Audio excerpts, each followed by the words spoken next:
Hi, my name is David. Welcome to my course Start Hacking at HackerOne. Imagine that you can hack legally. Imagine that you can get paid for your findings. And in addition to this, imagine that you can hack the greatest companies in the world like Twitter, Yahoo, Uber, Coinbase, and a lot more. Is that possible? Is it realistic? Can this dream come true? Is there any kind of platform that allows you to make this dream come true? The answer is yes, there is a platform called HackerOne. This is the platform for you, dear researcher, bug hunter, pen tester, ethical hacker. This is something amazing. We've got this platform, and you can right now go to HackerOne, you can sign up, and you can make this dream come true. It's really amazing. HackerOne is a platform, and at the same time, this is a company. And in this course, I'm gonna show you how you can start hacking and making money today at HackerOne. I'm gonna give you a fresh knowledge. I'm gonna give you a kind of a starter, how you can do it, how you can actually start hacking and making money. So I'm really excited to start this journey, and I wanna share my experience. I'm really fortunate enough to be one of the top hackers at HackerOne. And a lot of people have been asking me in the recent years how they can start playing with this beautiful, fantastic platform, how they can start hacking, have a lot of fun, and earn some money in the end. And this is it. And that's the reason actually why I decided to create this course. So let's start the journey. And let me discuss what's covered in this course. So let me jump to the table of contents. HackerOne is really your big opportunity. There are, many different options for you, and there is actually a plethora of options. One big opportunity. And this is actually a life changer for many hackers. I know quite many hackers that just invested their time in this platform, and it was like wow for them. And I want it to be also great for you.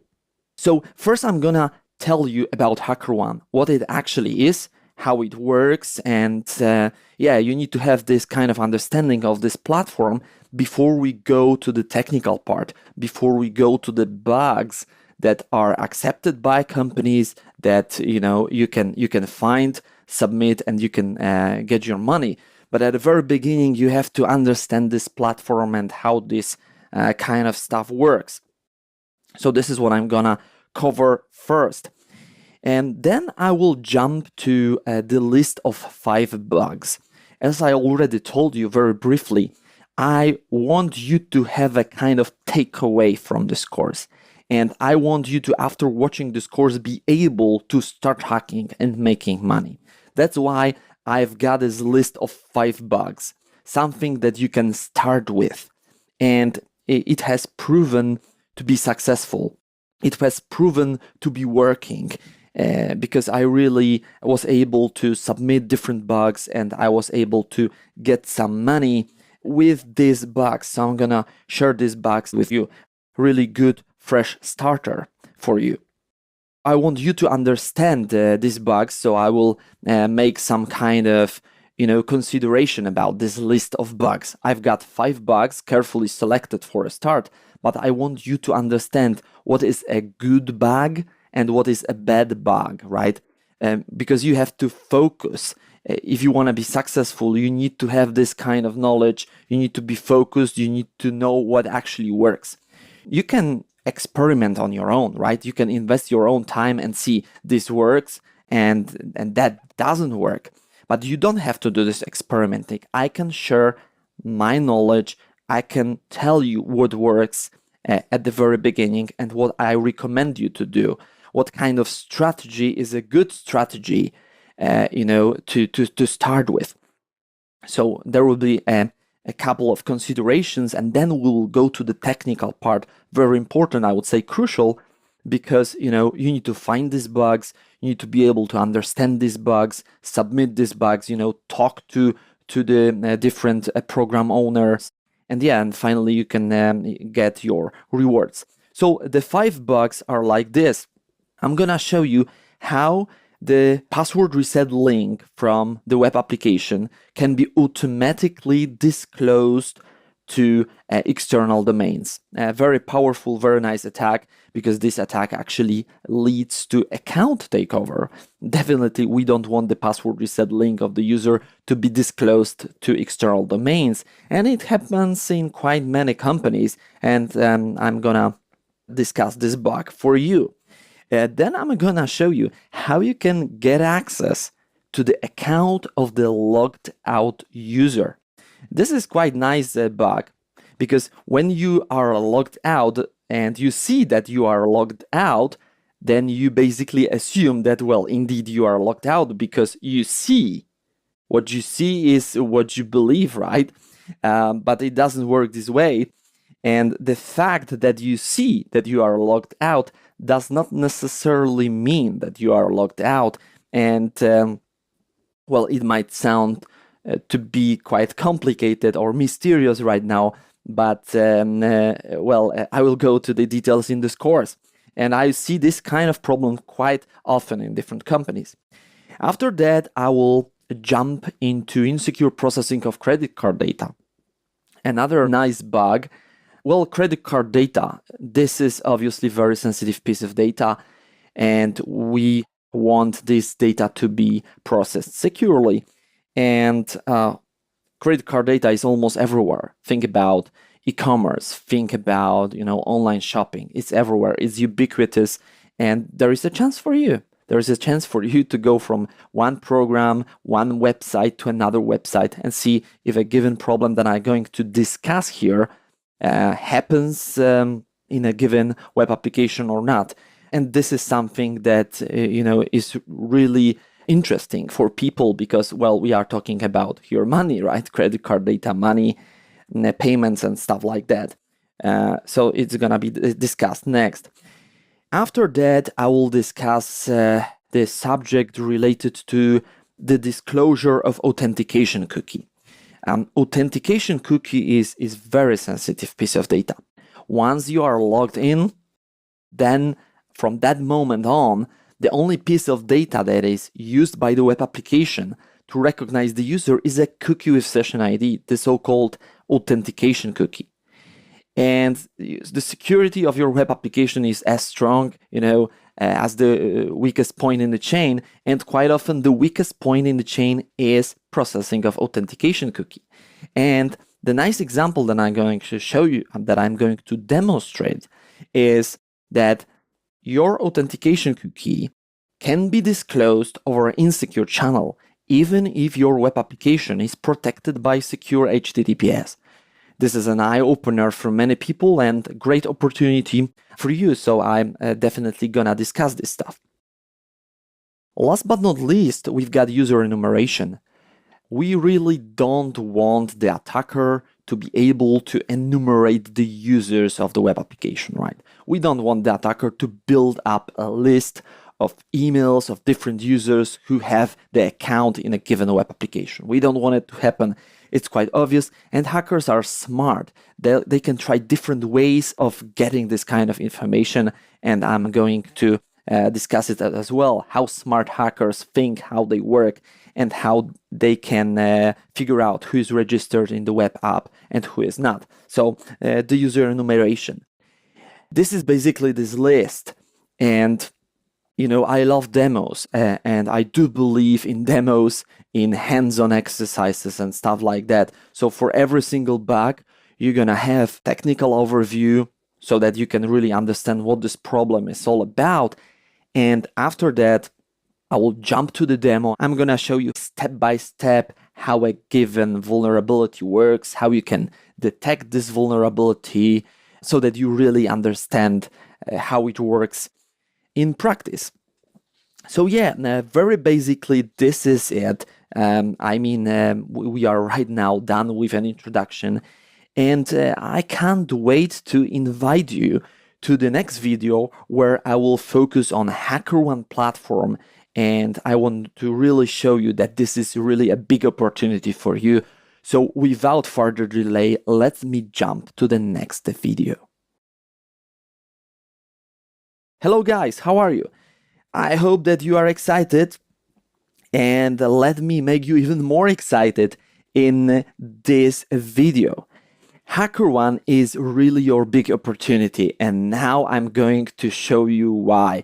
I mean, you've got some understanding, but what you will see on this slide is something even more exciting. So as you already know, you can hack legally at HackerOne and you can make money. What kind of money you can make? Well, there are different rewards. And the rewards are like, for example, $100, $1,000, or even $10,000 per bug. Can you imagine this? You can submit a bug and get $1,000 or $10,000 per one bug. It's amazing. It's just amazing. And you can hack many different companies. The greatest companies in the world are a part of this platform, right? For example, Twitter, Yahoo, Uber, Coinbase, Slack, and a lot more. Even United States Department of Defense, so the government. It's just amazing. You can see it wherever you want in the world. And if you've got the internet connection and knowledge is very, very important, then you can, do this kind of beautiful work remotely. You can remotely hack the biggest clients legally, the biggest companies. You can make money. It's just amazing. This community around HackerOne is like 100,000 hackers. It's actually over 100,000 hackers. So a lot of people are hacking, during the day and during the night. So yeah, this is happening. This is happening, and I really encourage you to go there and see how these things work in practice. I'm gonna tell you even more. I've got some data that HackerOne published, and this is really nice. Bug hunters have earned 20 million in bug bounties until 2017. Can you imagine this? $20 million. Of course, this is a collective amount of money, right? Because we've got over 100,000 hackers. But this is just impressive. And bug bounties, just to give you more understanding, bug bounty is like a reward for your submission, a reward for the bug that you have found, right? So bounty actually is a kind of reward, right? And that's why we are talking here about the so-called bug bounties. So this is a kind of terminology that you also need to be familiar with, right? So if someone say, I got a bounty, it means that he got actually a reward. And what are the estimations now? What are the estimations of HackerOne? The bug hunters are expected to earn $100 million by the end of 2020. This is an opportunity for you. It's incredible how this company is, accelerating the security industry, and how many very skilled hackers from different corners of the world are participating in this platform. Just amazing. What's more, you can hack all the things at HackerOne, really. You can hack web apps, mobile apps, desktop apps. So, probably if you are listening this course, some people are probably web app hackers, some people are mobile app hackers, some other people focus, for example, on network, infrastructure security testing or pen testing. Guys, it's out there. Just go to a given program, read the terms of this program, and find out if you can really apply your skills to, improve the security of a given company and get money at the very end. That's it. So don't think that, only web apps are in scope of these programs. No, there is a lot of different, things like, as I mentioned, mobile apps, desktop apps, network, infrastructure. Just go to a given program and see the details. But to be honest, web apps are the most predominant ones. Because, web apps and web services are, let's say, everywhere. every single company has web apps, right? So this is the most popular target, but you've got other targets as well. And let's say the another notable example is, for example, mobile app. So let me wrap up this video with a URL, HackerOne.com. This is what you need, HackerOne.com. Just go there, sign up there. Now you have a kind of understanding why this platform is really cool and why you should be a part of this platform. And yeah, I'm even more and more excited about this course when I'm teaching this right now. So this is how HackerOne works, basically. Now you've got a kind of understanding of this platform. So in the next video, I'm gonna tell you something more about the bugs, the good bugs, the bad bugs, a kind of strategy that is good for the beginners who want to start the journey at HackerOne. So let's jump straight to the next video. Hello guys, how are you? I believe that you are really excited about the content so far.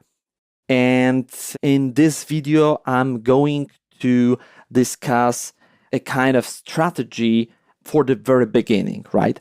So I want you to have a good starter, good knowledge for a start. And I don't want you to waste a lot of time experimenting with different kinds of bugs. So I want to help you to build a mindset of bug hunter, what really works and what doesn't work. So if you've got this kind of overview, understanding, if you build up a kind of strategy at the very beginning, that strategy that has proven to be successful for me in the recent years, then you can really increase your chances of finding the good bugs and getting paid at the very end. So let's continue. Your question might be like this: how shall I actually start hacking and making money at HackerOne? It sounds cool, but I don't know how to start with. How shall I think about, different bugs? I need to focus on something. Tell me what this something is. Yeah, I'm gonna tell you exactly. That's why I've got this video. So I recommend you to focus on medium and high impact bugs. And the rationale behind this is like this: the more severe bug you will find, the more money you will get at the very end. So this is a very basic relationship.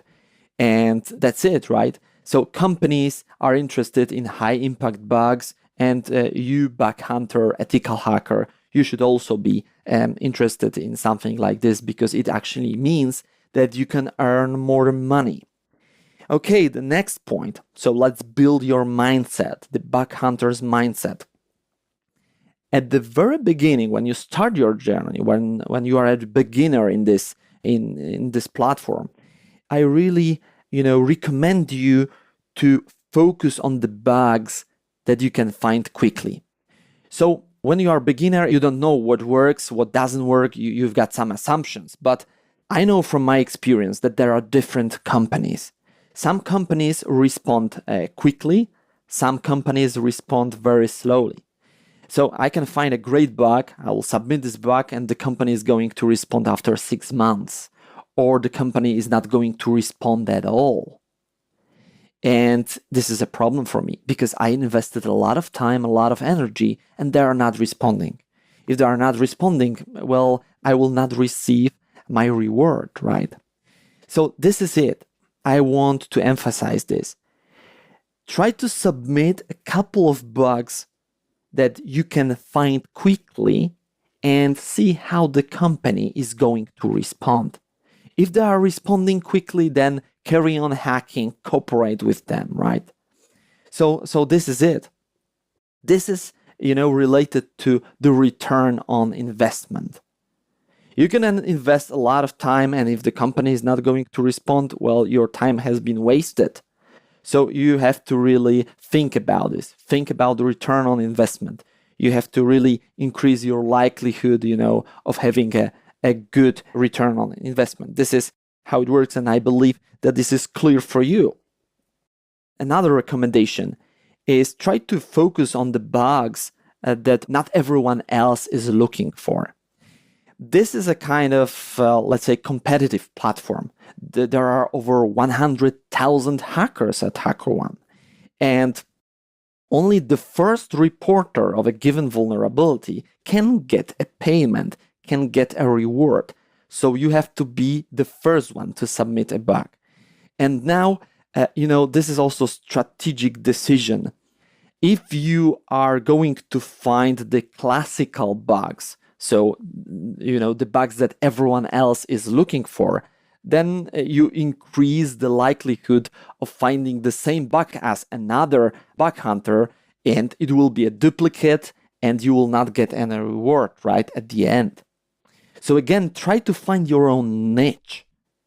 And, well, this course is going to give you this niche, because this niche is the list of 5 bugs, non-standard bugs, but these bugs have proven to be successful. I mean, companies accept these bugs, and I've received numerous rewards for these bugs. So, yeah, this is the additional value of this course. I'm going to show you a niche for you that really, really works. And now I believe that you understand that you have to be a bit faster, you have to be smarter and stuff like this, right? Because there are many people who are hunting for bugs. Okay, and the next point is you have to focus on the bugs that are accepted by many companies. Well, this is the prerequisite. If you want to get a payment, well, it has to be accepted. And at the very beginning, you also don't know what kind of bug may be accepted or may not be accepted by a company. And that's again the reason why I created this course. That's the reason why I'm discussing this stuff, because I want to help you to hack and get money for your findings. And I want to increase your likelihood of, receiving a payment at the very end. So that's why I discuss it, because, it's very nice if you can help other companies to improve their security, but it's also very nice when you can get your rewards at the very end. So this is it. Now we can start with our 5 bugs that, have proven to be successful. I mean, these bugs have been accepted by many companies, and I know from my experience that it really works. So we are done with this video, but I believe that this video is really important. This is about building a mindset. This is about a kind of strategy. If you think in this way at the very beginning, you will be successful. I do believe in this because I have been successful in the recent years. And if I wasn't successful, then I wouldn't create this course for you. So I really wish you good luck. And now in the next modules, I'm going to dive into these 5 bugs. So the 5 bugs you can start with. I very briefly introduced these bugs already in this course in the introduction. So you've got a kind of understanding. But now every single video, every single module will be related to kind of technical overview so that you got a feeling of a given, vulnerability of a given bug, and then a demo, a necessary part of the course, because when you practice, when you see something, then you can just do the same steps in other programs, and this is it. You need practical knowledge. So without further delay, let me jump to these bugs, to the technical part of this course, and I hope you will have a lot of fun and you will learn a lot. So see you in the next video. Okay, welcome back. Let me discuss the first bug from a list. Automatic leakage of password reset link. So I'm going to focus on forgot password functionality, and what is related to forgot password functionality is actually password reset links, right? When you have forgotten your password, then you can just use forgot password functionality, and then the so-called password reset link is sent to your email. So this is how it works. This is very common functionality in the web applications. And this is how a password reset link looks like. Of course, the exemplary one. We've got example.com/reset.php, question mark token equal sign, and the value of this token, right? This is the password reset token. It should be long and unpredictable. So this is how it works, and I believe that you know how it works from your own experience. And now I'm going to show you a very interesting attack scenario. Let's assume that you have forgotten the password, you requested password reset link, and then you just decided to click this link, or in other words, the password reset link is visited by you, right? So you click the password reset link, and then what's going to happen is the web page is actually loaded, and you are asked to enter a new password. This is how it works. Well, the web page is loaded, but what you've got in the URL bar is the password reset link. Keep it in mind. And now let me discuss an interesting scenario of what can happen, what bad can happen with your password reset link. So here is the story. When there is a resource from an external domain that is loaded on the web page, and again, keep in mind that the password reset link is in the URL bar, then the password reset link is sent in refer header to the external domain. Let me repeat this. When the resource from an external domain is loaded on the web page, the password reset link is sent in refer header to the external domain. This is exactly how refer header works. So we've got our web page. In the URL bar, we've got a password reset link. If this web page needs to fetch a data from an external domain, like for example an image, then the browser sends out the request. And in this request, there is a refer header. And the browser takes the URL from the URL bar, puts this data, so our password reset link, into the refer header, and then the request goes out to the external domain. External domain can take a look at this request, and the external domain can ask a question, who wants to fetch the data from my domain? So the external domain takes a look at the refer header, and here is the answer. Here's the answer, who is asking about this data, who wants to fetch the data from the external domain, right? So this is how refer header works. And the interesting part here is that we definitely don't want our password reset link with the password reset token to be disclosed automatically via referral leakage to an external domain or to external domains, right? We don't want it to happen, because when it happens, then we are actually talking about disclosure of sensitive data. Very sensitive piece of data gets automatically disclosed to external domains. And yeah, it happens automatically because this is how browsers work, right? They just, fetch the data from other domains, and this kind of problem can happen. So now I believe that you understand how this attack works. You've got a kind of understanding, and you see the risk, you see the impact. The impact is really high because, well, it leads actually to account takeover, right?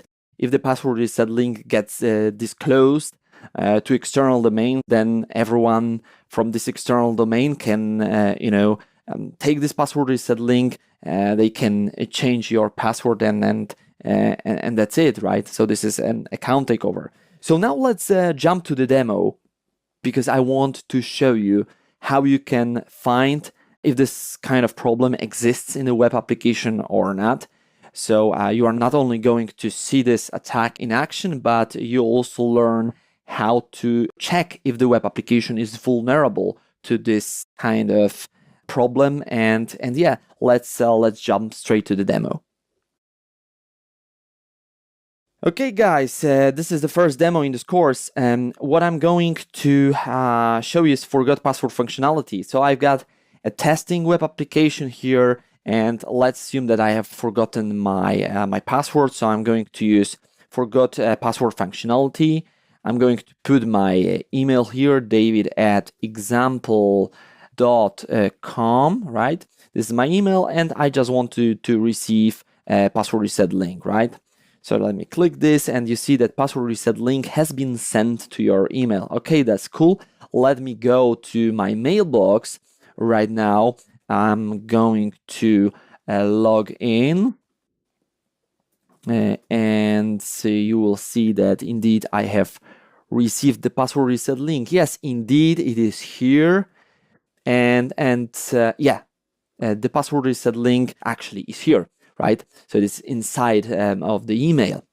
So now I'm going to click this password reset link, and I'm going to show you how this automatic leakage of password reset link can happen. So let me click it.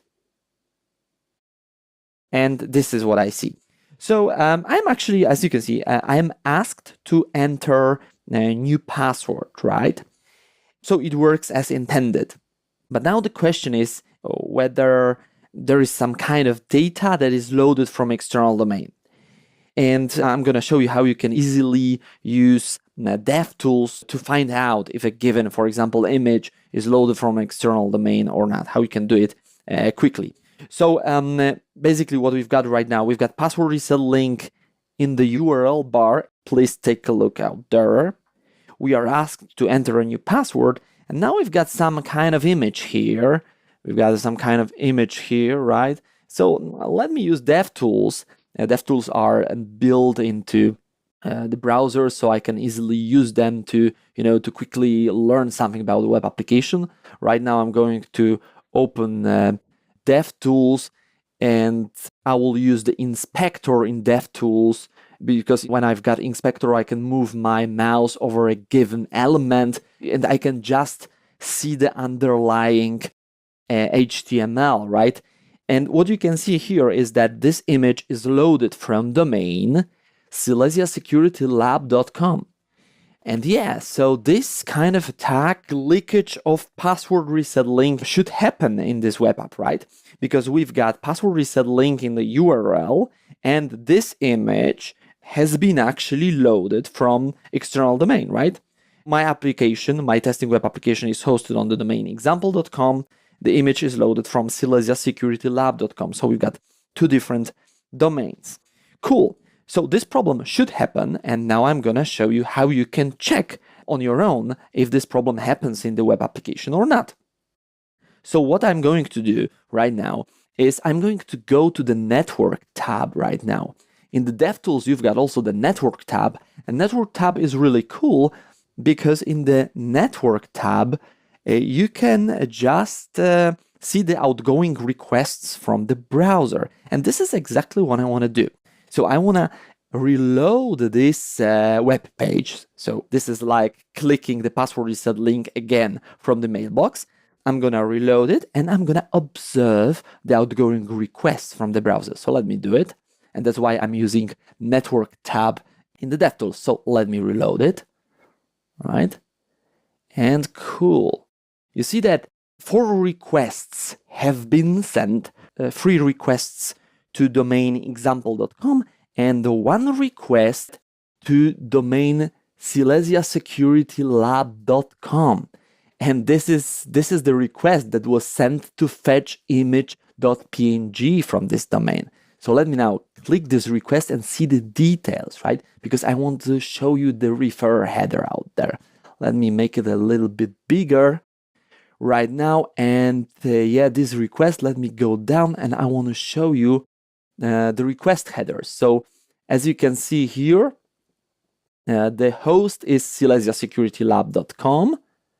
And now let me show you the refer header. Can you see that? What we've got in the refer header is the password reset link. example.com/reset.php !token and the value of my password reset token. So my password reset token, my password reset link has been automatically disclosed to the external domain at the time of fetching the image from the external domain. This is how it works. Now I believe that this is clear, and now you also know how you can check if this problem exists in the web application. So you can go, take your program, take the web application, and now just follow the steps, and you can find out whether this problem happens or not. So this is how it works. You see that this is a really severe problem, and yeah, very nice bug. This is basically it. In this demo, I believe that everything is clear. I hope that you like it. So let me right now jump to the second bug from our list. Welcome back, guys. The second bug from our list of 5 carefully selected bugs. How to get access to the account of the logged out user. So let me make some kind of introduction. When the user has been authenticated to the web application, so the authentication is typically, providing email and password, then the only piece of data that is used by the web application to recognize the user is a cookie with session ID, the so-called authentication cookie. And this is what you, let's say, have to know at the very beginning of our journey in this case. Now, I'm gonna tell you something about log out functionality, right? So the user is going to log out. And what typically happens in web applications is like this. When the user logs out, the authentication cookie is deleted from the user's browser. Well, it's deleted from the user browser, so the user can no longer go to his profile because, well, the user seems to be no longer logged in, right? Because there is no authentication cookie. It has been deleted. But the question is right now, does it actually mean that the user is really logged out? Well, the cookie was deleted from the user's browser, but is it enough? The answer is no, it's not enough. It's definitely not enough, because the authentication cookie has to be invalidated on the server side at the time of logging out. In other words, it doesn't matter what happens on the client side, so what happens in the browser of the user, like deleting the cookie with session ID. It doesn't matter. What matters is what happens on the server side. So you have to invalidate the authentication cookie on the server side at the time of logging out. Then the user is really logged out. If it doesn't happen, then the attacker can get access to the account of the logged out user. And now let me explain it even more. When you just delete the authentication cookie from the browser of the user, then the user seems to be logged out. But from the point of view of the server, from the point of view of the web application, the user is still logged in, right? So this is it. This is a kind of, it made me mysterious at the very beginning that the user seems to be logged out, but in fact, he is still logged in. But this is how it works. Now I believe that you follow my reasoning, and I have seen quite many web applications that were vulnerable to this kind of attack. And of course, the impact here is very nice. It's like, getting access to the account of the logged out user. Very nice, very, very cool. So now, without further delay, let me jump to the demo. Let me show you how it really works.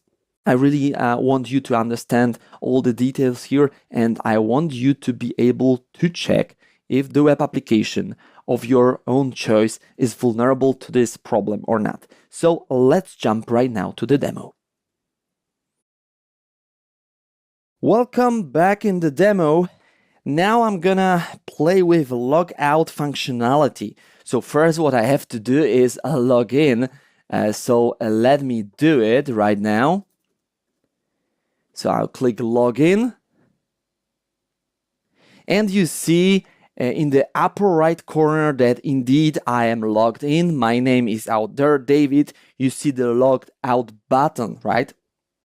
So far, so good. Now I am authenticated. So I'm going to first show you my authenticated session ID. As I already told you, my session ID is stored in a cookie. And what I'm going to do right now is I'm going to go to my cookies manager. I'm using cookies manager plus here because with this cookies manager, I can just easily play with the cookies in my browser. So what you can see here is that there is a cookie named PHP says ID. And well, this is actually my cookie with session ID. So this is very sensitive cookie, and this is actually my authentication cookie, right? Because it stores the session ID, the authenticated session ID. Okay, let me now do something like this.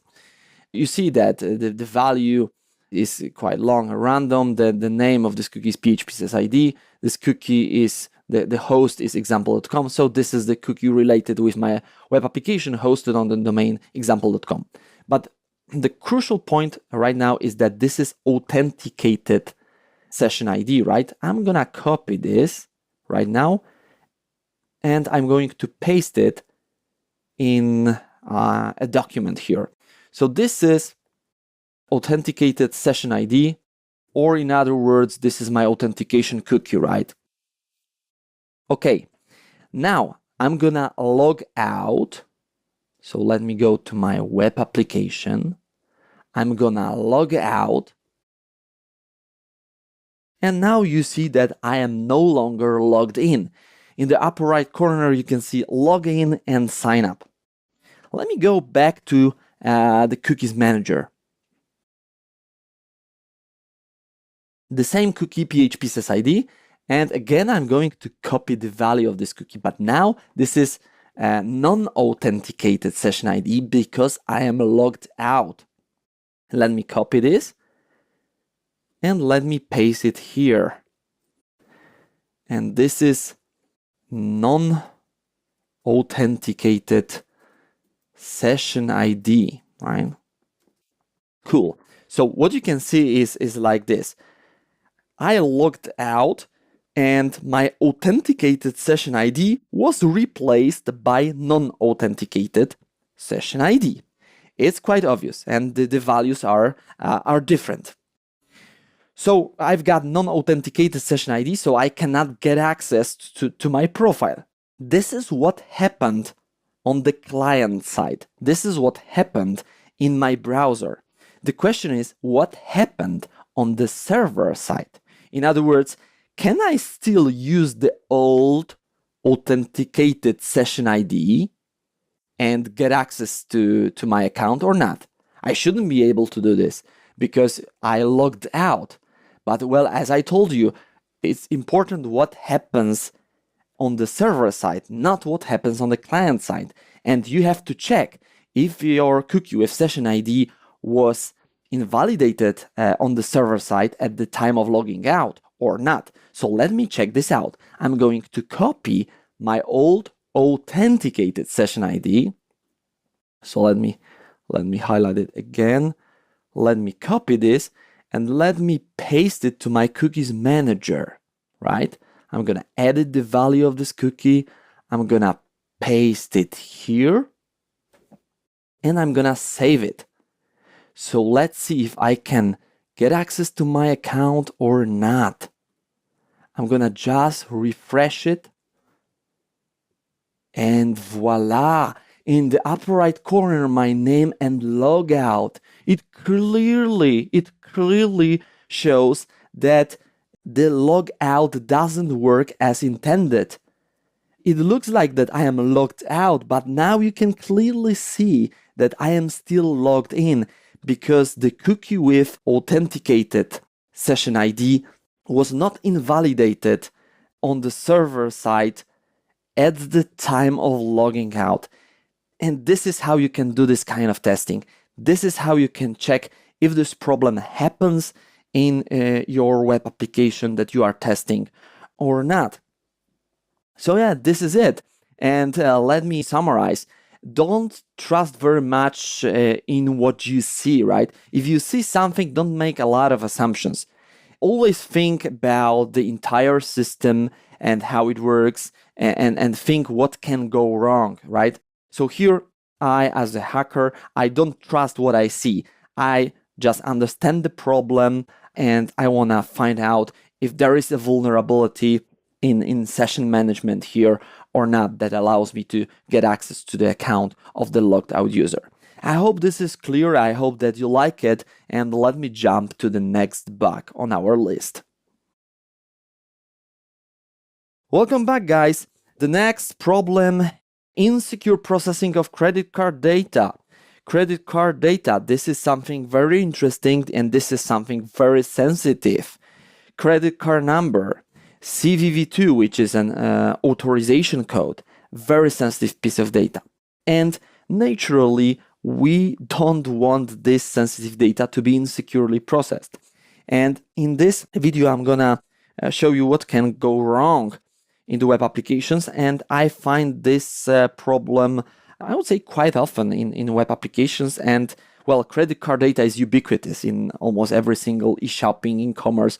We've got this kind of payment, and that's why I also discuss this stuff, because this is a bug that works, right?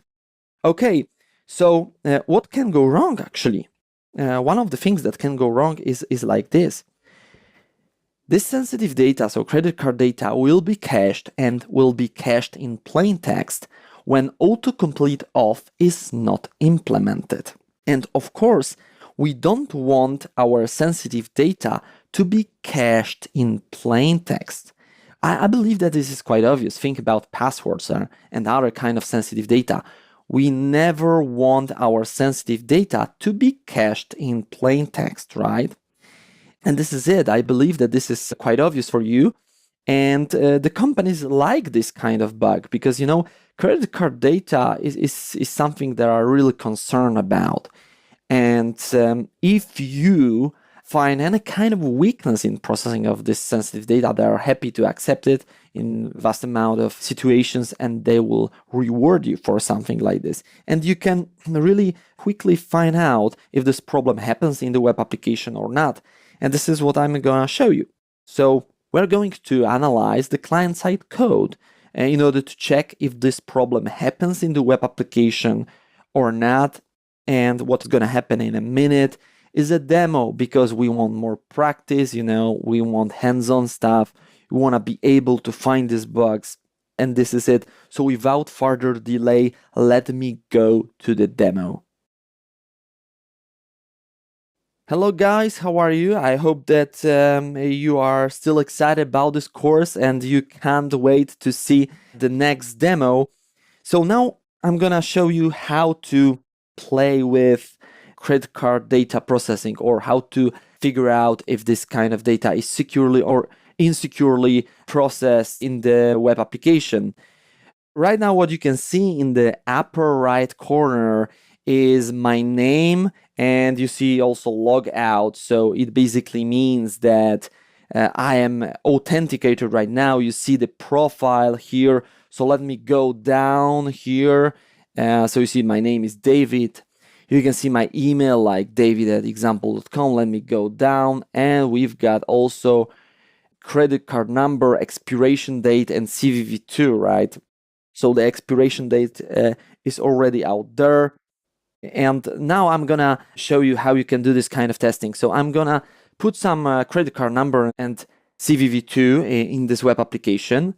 This is testing web application, so I don't have here validation and stuff like this. I'm gonna show you actually how to start working with this problem, how to find out if the problem exists or not. So I don't need this kind of validation. So credit card number, I put, for example, I don't know, a lot of fours right here. So 4444, and in CVV2 I will provide, so this is the authorization code, I will provide something like, I don't know, 999, right? And now I'm going to click update credit card information. Let me click update, and when I see success, credit card information updated, that's great. Let me go down. What I see, well, I don't see the credit card number, I don't see CVV2, but I want to find out if my data, my credit card data, has been cached in plain text or not. How to do it? Just go back to the credit card number and start typing your credit card number. My credit card number, the testing credit card number, was 44444, right? A lot of fours. 4. Can you see that? I started typing 4, and what I see here is the entire credit card number presented in plain text. Great. Now I can take a screenshot and I can submit this kind of stuff to the program at HackerOne, right? This is what I can do. And the same happens with CVV2. My CVV2 was like 999, I believe. So let me start with 9. Yes, I see 999 because again, CVV2 was cached in plain text. That's why you see what you see, right? 999. So this is it. This is how you can check very easily if this problem happens in the web application or not. Okay, so far so good. Now let me show you how this is related to autocomplete off, because I told you that this kind of problem is related with autocomplete off. If there is no autocomplete off, then this problem can happen. So let me go to the source code here and let me show you that indeed autocomplete off is missing for both credit card number and CVV2. So for this purpose, I will again open the DevTools and let me make it a little bit smaller. And now again, inspector, and I will highlight this field, right? This field is highlighted. So what I can see is input class form control name CC. This is a credit card number, so the name of this input field is CC. As you can see clearly, there is no autocomplete off here. And that is why the credit card number is cached in plain text, right? So now you see the source code, and you see also again the beauty of the inspector and how you can use the inspector to very clearly see what is in the underlying source code, right? I can do right now the same with CVV2. Let me move it down, and this time I can see input class form control, but the name is CVV, right? Because this is actually the CVV2 field. But again, there is no autocomplete off, and this is the root cause of the problem. Okay, great. Now you can see how your credit card data can be insecurely processed in the web application, and this is it. So I believe this is clear, and let me jump to the next bug from our list. Okay guys, how are you? I hope that you are still very excited about this course. Now I'm gonna discuss the bug number 4 from our list, disclosure of authentication cookie. As you already know, the authentication cookie is actually the cookie with session ID. We have already played with this cookie in one of the previous videos. I talked about authenticated session ID, non-authenticated session ID, and this kind of stuff. In this video, I'm gonna give you an introduction to secure processing of cookie with session ID, or in other words, how your cookie with session ID can be disclosed over insecure channel. So as you already know, this is very sensitive piece of data. When the attacker is able to grab your cookie with session ID or authentication cookie, then actually the game is over, right? Because the attacker can get access to your account. So what you also know right now is that session ID is used by the web application to recognize the user. This is what I already discussed. And now let's ask the question like this. My web application is protected by HTTPS. Shall I worry about the disclosure of authentication cookie? Very nice question. And the answer is yes, you should. Because the fact that your web application is protected by HTTPS, well, it doesn't solve all problems. You also have to process securely your cookie with session ID. So this is, as you already know, very sensitive piece of data. And here is the very important piece of knowledge. If the authentication cookie was set without secure flag, then it can be disclosed over insecure HTTP. This is it. So what you can do in terms of cookie processing, you can set a cookie with secure attribute or secure flag, right? Normally, the cookies are set via set cookie header, and you can specify additional attributes like secure flag.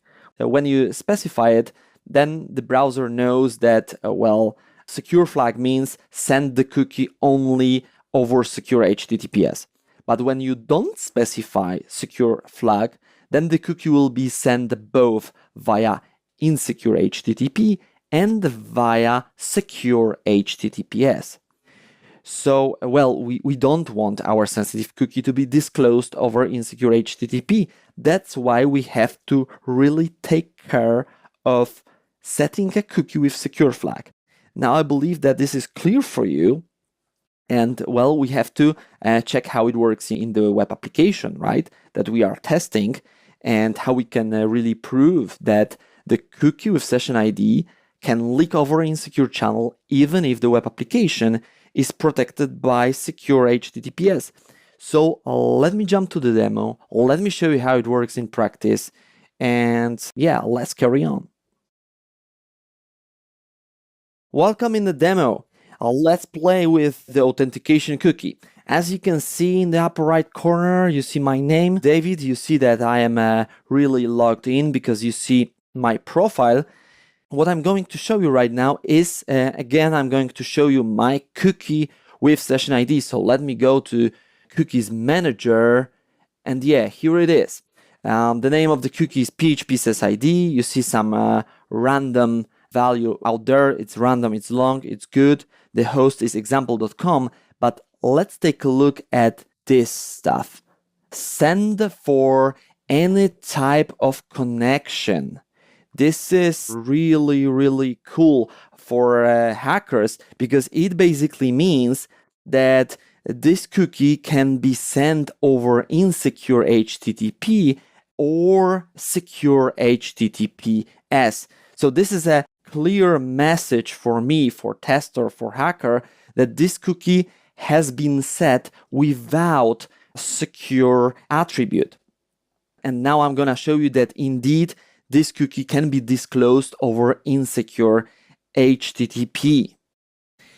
Okay, so far so good. Let me now do something like this. I'm gonna intercept the outgoing request from my browser. I'm going to send the request over HTTP, and I'm gonna intercept this request, and I'm gonna show you that this cookie with session ID can be disclosed over insecure HTTP request, right? Okay, so in order to do it, I need a kind of interceptor. And what I've got in my testing environment is a proxy with interceptor, actually. So I'm using here Burp Suite, which is an integrated tool for web app security testing.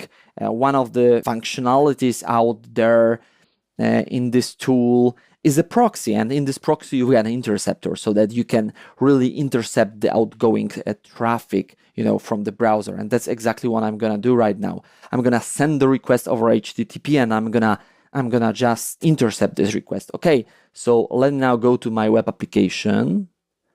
Let me go to web application, and now you see that, my web application is protected by HTTPS. HTTPS is secure, it guarantees confidentiality, integrity, and authentication, but I'm going to send the request over HTTP, over insecure protocol, right? HTTP is insecure, this is just plain text, and now I'm gonna, send out this request, and you will see how this request looks like in the proxy.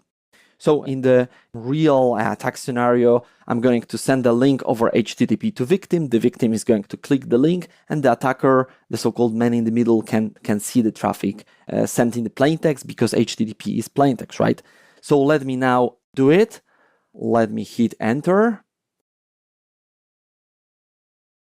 And this is my request. As you can see, there's a request goes over insecure HTTP to domain example.com. And what is crucial in this demo is that the cookie with session ID has been appended to this request. So what we've got here is a disclosure of cookie with session ID over insecure HTTP. Voila, the game over. Now the man in the middle can get access to my account, right? Beautiful. And now let me show you something even more interesting. And maybe it will be a kind of eye-opener for you. Because I told you that this kind of attack works in the web application protected by secure HTTPS. And indeed, you saw that my web application is protected by secure HTTPS. But let me now take this request, click right, and send to repeater. I want to show you something. I want to have on one screen the request and response, right? And I'm gonna send this request again. So let me click go. Now, there is something very interesting. Please take a look. On the left side, we've got the request. The request, as you already know, goes over insecure HTTP, and our cookie has been disclosed, right? Over insecure HTTP, but the response is very interesting. In the response, you see something like this here. 301 moved permanently, and the location is here. The location is https://example.com/profile.php. So the web application is trying to redirect you to secure HTTPS protected version of profile.php, right? So you see that indeed HTTPS is enforced in this web application, right? Every single attempt to reach a given resource via HTTP results in HTTPS redirection, right? Or redirection to HTTPS protected resource. But be really careful here. The leakage of cookie with session ID happens before the redirection. This is beautiful. So even if you've got this redirection, you see the response, you are redirected to secure HTTPS protected page profile.php. This is good that you've got this HTTPS enforcement, but the leakage happened before the redirection. That's why enforcing HTTPS or having HTTPS protected a web page is not enough. You here clearly see that when you don't process the cookie securely, then the leakage happens before the redirection and the game is over. I believe that this is clear for you. This is really an eye-opener for many people because people think that HTTPS solves all problems. Not necessarily. Here you see an interesting attack scenario that can happen in HTTPS protected web page. So I believe this is clear. I believe that now you can check if this kind of problem can happen in your own web application or in the web application that you are testing. So let's finish this demo and let's jump to another bug, the bug number 5 on our list. Welcome back, guys. User enumeration. What I'm going to show you in this video is how the attacker can build up a list of registered users in the web application. So we don't want the attacker to be able to enumerate the users of the web application, right? We don't want it to happen because, it's definitely not good from security point of view that the attacker may be able to build up a list of all registered users in the web application. We don't want it to happen. But we testers, hackers, we need to learn if this user enumeration attack is possible or not. And this is what I'm going to show you in this video. So the question is how to do it, how to check if the user enumeration is possible or not. So what you basically have to do is you have to check how the web application responds to existing and non-existing emails. This is a kind of recipe for you, right? So if you want to check if user enumeration is possible, just do this quick test. How the web application responds to existing and non-existing emails. In other words, is there any difference? Can we learn something from these responses? Can we differentiate if the email is registered or not, if the email is existing or non-existing, right? This kind of thinking. And I'm gonna show you in a minute in a demo how it works. What's more, attackers are smart. They will try user enumeration not only in login functionality, which is the most natural starting point of this attack, right? They are smart and they are trying to find any other way of building up this list of registered users. So forgot password functionality is also a good point to launch this attack, right? And this is it. What I have seen in many web applications is that as long as we are talking about login functionality, user enumeration is prevented. You cannot do it. But on the other hand, when I go to forgot password functionality, I can really learn who is registered in the web application and who is not. And this is this kind of smart thinking. This is what hackers do. If they got a goal, they try to reach this goal using different paths, right? If you've got a goal and you want to achieve this goal, try different ways of achieving this goal, right? And this is it.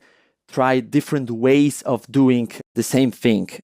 So don't give up if you see that this kind of attack is not possible via login functionality.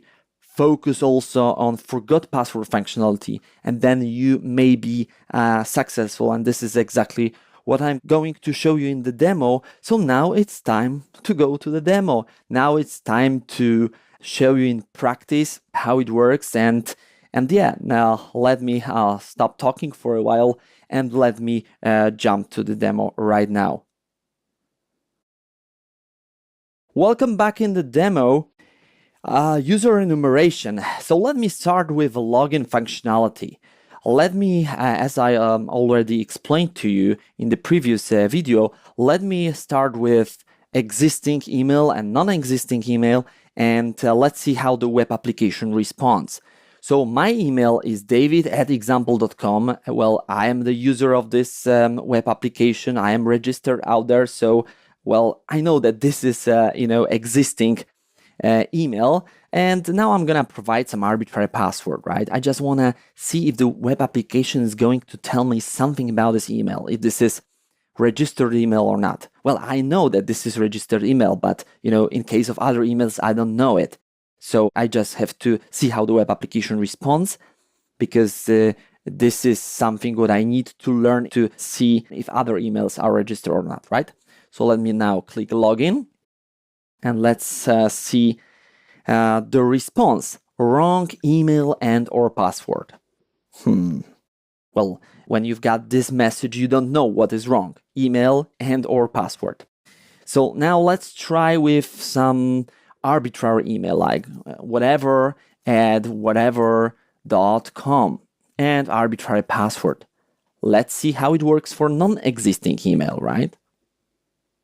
Wrong email and or password. The same response. So I have completely no chance to learn anything here, right?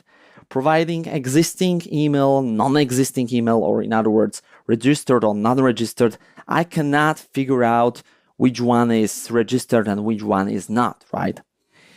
Okay, but as I told you, don't give up. Hackers are smart and hackers will try to reach their goal in a number of different ways. Now let me go to forgot password functionality. In forgot password functionality, I am asked to enter my email, and then the password reset link will be sent to this email. So now when I provide my email here and I click send password reset link, then I see a message, password reset link has been sent to your email. That's cool. That's cool. But how does the web app respond to non-existing email? Let's check this out. Whatever@whatever, right, .com, send password reset link. Email doesn't exist. So yeah, we've got it. We have found that user enumeration via forgot password functionality is possible because the system responds differently. The web app responds differently for registered email and non-registered email, right? And this is how you can start building a list of registered emails. Now do some kind of automation here, and voila, you will learn who is registered, who is not. And that's it. I've got two different types of responses for registered emails and unregistered emails. This is it. This is how it works.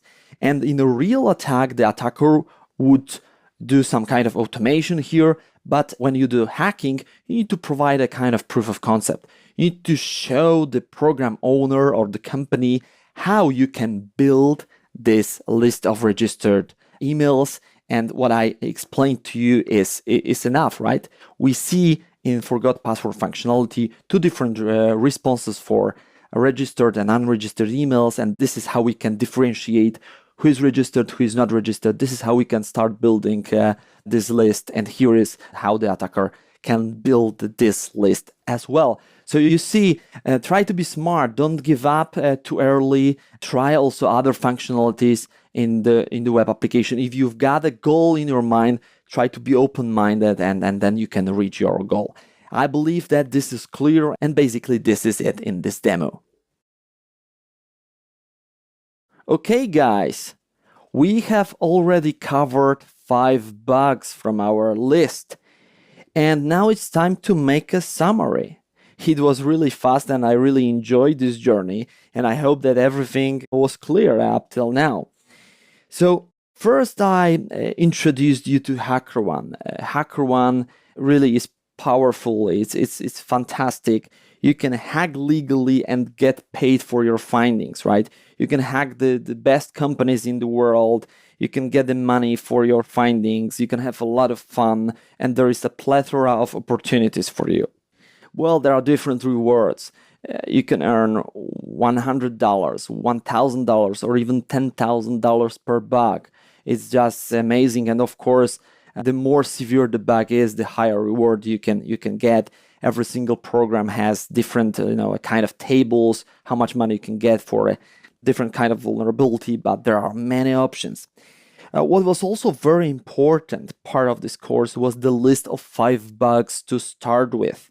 I wanted to give you the knowledge related to what works, right? What bugs are accepted, what bugs, I recommend you to start with, why, what is the mindset of the bug hunter, and how you should think to find these bugs.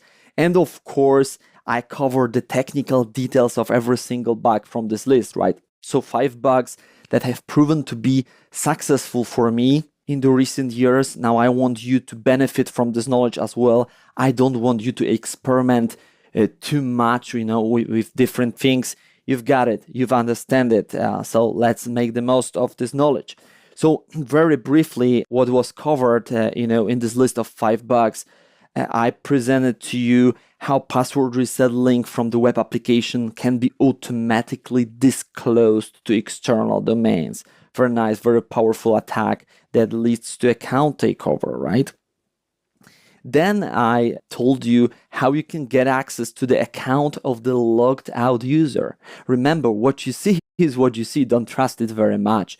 You have to understand the details, and now you know that it's important what happens on the server side, not necessarily what happens on the client side, right? After that, I discussed insecure processing of credit card data.